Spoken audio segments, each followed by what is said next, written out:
첫 번째 법인세 부분인데요. 사실 우리나라의 경우는 세목이 국세뿐만 아니라 지방세에 고려하면 25개 세금이 있습니다. 세제 개편을 논함에 있어서는 그 해당 세목만 바라보는 것이 아니고 전체 세목을 다 동일하게 살펴봐야 그 실현 가능성이 높다고 생각이 듭니다. 법인세 자체가 효율성이라는 측면의 경우를 갖고 있기 때문에 법인세를 인하할 거냐 인상할 것이냐 이런 부분일 텐데 그 방향에 있어서 발표자께서 제시해 주셨던 여러 가지 중에 와닿는 부분이 글로벌 스탠다드입니다. 글로벌 스탠다드라고 할 때 그 기준의 대상이 되는 나라가 어느 나라일까가 굉장히 중요한 부분이 될 텐데요. OECD 38개국이 이제 선진국의 반열에 들어있고 우리나라 1996년 전후에서 OECD 가입국이 되면서 여러 가지 1인당 GNP를 고려하면 우리나라 선진국입니다. 근데 선진국으로서 세제가 과거에 여러 가지 역사성을 갖고 있긴 하지만 글로벌 스탠다드로서 법인세가 그 모습을 갖추고 있느냐 여기에 대한 지적 부분은 굉장히 와닿는다 생각이 듭니다. 결국 세제도 경쟁력이고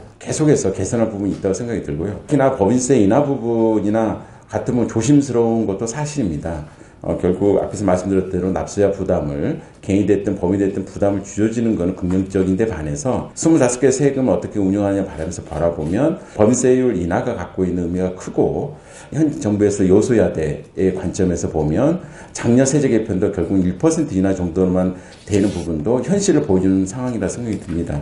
근데 다만 바람직한 세제 개편을 보면 우리나라가 지적받을 수 있는 부분은 4단계로 되어 있다는 부분이 특이성 부분의 경우에는 개선 가능성이 충분히 있다고 생각이 듭니다. 그래서 발표에서 말씀하셨던 과세 구간이 4단계로 구간이 됐던 부분의 경우에 있어서는 OECD 국가 내에서는 그런 설명력이 굉장히 떨어진다라고 생각이 듭니다. 물론 글로벌 스탠다드를 제시함에 있어서 고려해야 될 부분 중에 하나가 어떻게 보면 우리가 최근에 여러 가지 우리의 나라의 자신감을 해서 K자를 많이 붙이지 않습니까? K푸드부터 시작해서 세제도 K세제로 불릴 만큼 우리가 여기 이제 세제실장님도 오셨지만 굉장히 우수한 인력이 우리나라의 기재부의 세제실에서 세제 개편을 담당해왔고 K세제 부분을 들어보면 굉장히 현실 적합성이라든가 조세 회피의 가능성을 해서 치밀하게 되는 건 사실이긴 한데 앞에서 말했던 글로벌 스탠다드 관점에서 보면 과세금이 4개나 되는 거는 좀 특이하더라. 그렇게밖에 될 수 없는 상황이 우리가 특수항을 반영한 것이냐. 일부 특수항에 반영한 건 있긴 합니다.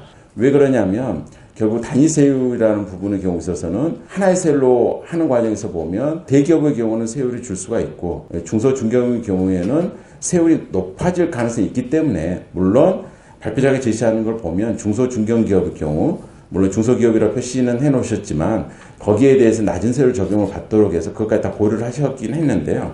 그래서 결국 우리나라 K세제 관점에서 보면 네 구간이 역사성을 가지고서 여기 현재까지 오긴 했지만 글로벌 스탠다드 관점에서 보면 개선 가능성이 있다. 그 부분은 충분히 지적할 부분이라 생각이 듭니다. 특히나 저희가 세제 개편 타이밍이라는 게 있거든요. 전에는 틀렸지만 지금 맞을 수도 있고 전에는 맞지만 지금 틀릴 수 있는 그게 지금 갖고 계신 19페이지를 보면 지금 중국과 미국의 여러 가지 패권, 경제를 놓고 그 패권 관련된 부분에서 보면 아시아로 특히 중국과 관련해서 보면 홍콩과의 관계, 그 과정에서 홍콩이 굉장히 대규모 금융시장으로서의 허브로서 역할이 흔들리면서 그 중심이 이동하는 과정에서 싱가포르도 가기도 하고 그러는데 이 시점에서 우리나라 세제가 미국과 중국의 서로 간의 패권 경쟁 관계에서 충분히 투자액을 끌기 위해서 세제가 어떤 역할을 한다는 부분을 굉장히 보면서도 긍정적인 생각이 듭니다. 다시 말씀드리면 법인세의 경우는 효율성을 전제로 하고 있는 것이고 현재의 내 구간의 부분의 경우 글로벌 스탠다드에 맞지는 않는 것 같다. 설사 우리나라 K세제로서 역사가 있다 하더라도 그거는 바뀌어야 되는 것이고 그 외에도 뭔가 바뀌어야 된다면 시의성이 중요한 것이고 그 시점이 미국과 중국의 패권 과정에서 여러 가지 홍콩의 지위라든가 흔들리면서 동아시아에서 우리나라가 세제 개편을 통해서 뭔가 도모해 볼 수 있는 지금 필요한 시기다라는 데에서는 적극적으로 동의를 하고 있습니다. 두 번째 그 상속세 부분 말씀드리겠습니다. 발표자께서 효율성과 공평성 같이 보면 공평성의 무기는 있지만 상속세 역시도 효율성 무시를 못한다고 말씀 주시긴 했습니다. 그럼에도 불구하고 상속세 폐지 논의가 되면서 현실적으로 그게 도입되지 않는 것 중에 하나는 발표자께서 말씀드렸던 국민 정서 부분을 무시를 못합니다. 그 2001년도에 미국이 잠시 연방수세를 폐지한 적이 있었습니다. 점차적으로 상속세 부담을 줄여주고 그 다음에 2010년에 폐지됐다가 별도의 조치가 없으면 되살아나는 조치를 한 바가 있습니다.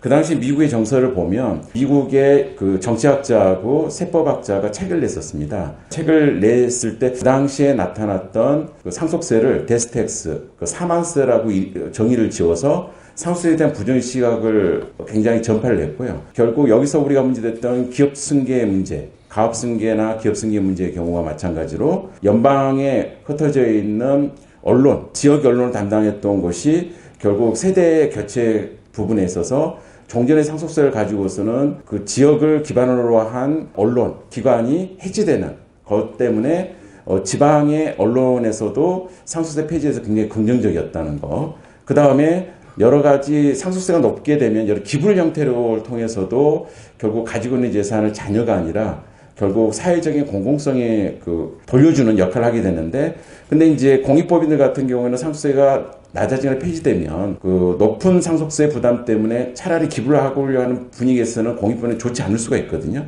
근데 또 대규모의 기부자가 자산가이기 때문에 공익법인들이 말을 못하였다. 그래서 상속세에 대한 이미지의 변화, 결국 언론의 환경, 이처럼 국민정서라는 부분이 그 나라의 특수성 부분에서 발현이 되는 것이고, 최근에 한국납세연합회가 서울시립대 세무전문대학원과 함께 공동 세미나를 하면서 스웨덴 교수님을 모신 바가 있었습니다. 스웨덴도 상속세가 폐지되고 자본세 전환이 됐는데요. 그 당시 여러 가지 국적 이탈의 문제, 그러니까 국민기업이라고 불리우는 그런 기업들의 그 자본 유출 문제와 그 스웨덴 같은 경우는 소득세가 굉장히 높거든요. 그래서 세수에 차지하는 부분이 적기 때문에 그런 국적 이탈 문제를 종합을 해서 상속세가 폐지됐다는 배경이 있습니다. 그럼 우리나라 현재는 어떠냐? 이걸 고민할 부분이라 생각이 들고요. 상속세 폐지에 관한 부분이 쉽진 않다. 다만 상속세의 경우를 가진 자들에게 무조건 세금을 낸다는 생각은 글로벌 시대의 관점에서 보면 좀 변할 필요는 있다라고 하는 부분은 저도 동의를 합니다. 여러 가지 할증 제도의 변화라든가 그리고 가업승계 관련된 부분인데, 하나 더 고려해 볼 수 있는 부분은 지금 공익법인법이 개정안이 다양한이 10개 이상이 올라가 있거든요. 거기에 공익법인법의 법사에 올라가는 법을 보면 가업승계 형태라는 게 직접 자녀에게 주는 형태가 아니고 공익법인을 통해서 소유와 경영이 분리되면서 결국 소유자는 여전히 기업에 대해서 어떻게 보면 경영권을 유지하면서, 물론 이제 의결권을 제한을 받긴 합니다만 전문 경영에 맡기는 여러 시스템이 가능합니다. 그래서 가업승계나 기업승계나 부분도 지원 부분은 충분히 필요할 부분도 있지만 공익법인과 연결지으면서 다양한 방식도 가능하다는 점을 부연해서 말씀드리겠습니다. 그래서 결론적으로 말씀을 드리면 우리가 25개 세금 관련해서 글로벌 스탠다드 관점, 발표자 두 분께서 해주신 것은 시적절하고 다는 동의하기는 없다 하더라도 오늘 또 소중한 시간이 됐다라는 것으로 제 토론을 마치고자 합니다. 감사합니다.